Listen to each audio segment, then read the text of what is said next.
welcome back to Redhead Art and our Craft Basics series. Now today I'm going to show you how to do a backstitch. There's two ways of doing a backstitch and I'm going to show you both methods. Now I tend to use a backstitch when hand sewing, something like this. It's where I want the stitch to be nice and tight and that if there was a little rip by accident it wouldn't suddenly unravel the whole of my sewing. Because if you do a running stitch, for example, and you get a little hole in one end, the whole sewing can come up really easily. So backstitch I personally like for hand sewing.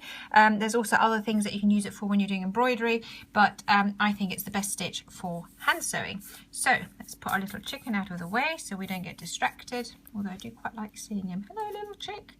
So the first way of doing it is you take your thread. Again, it might help you to have lines drawn out, and like the running stitch you do one little stitch like so. So I've come in from the back down the front. Now this time I'm going to come up again like the running stitch, up like this, but instead of carrying on over here I'm going to go just here at the base of the first stitch back. Okay, now now I'm going to go again one stitch away like so, and again it looks like the running stitch if I were going to go forward, but I'm going back just to the base of that one.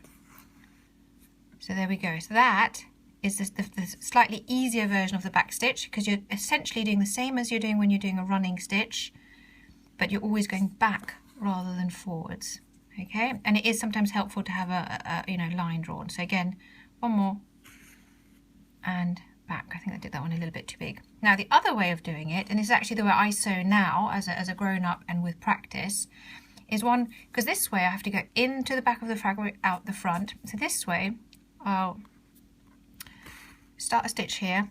So I'm doing my first stitch, but instead of pulling the needle through and then coming back up, I'm going to do it like a double at the same time. So I've got in and I'm coming out at the same time. That saves me having to go back, pull the thread up. So this is when you've sort of got a bit more practice and you feel a bit more confident. But again, like the running stitches, instead of going forward, I'm going back again to the bottom. And again, this time, I'm again bringing the needle up at the front, like so. It's exactly the same as that one, but I'm kind of skipping a step because I'm not doing this, look, showing you, and then bring it up. That means like I have to let go of the needle once. I'm actually trying to do both in one go, like that. And that is how you do a back stitch. Really simple and really strong stitch, great for hand sewing.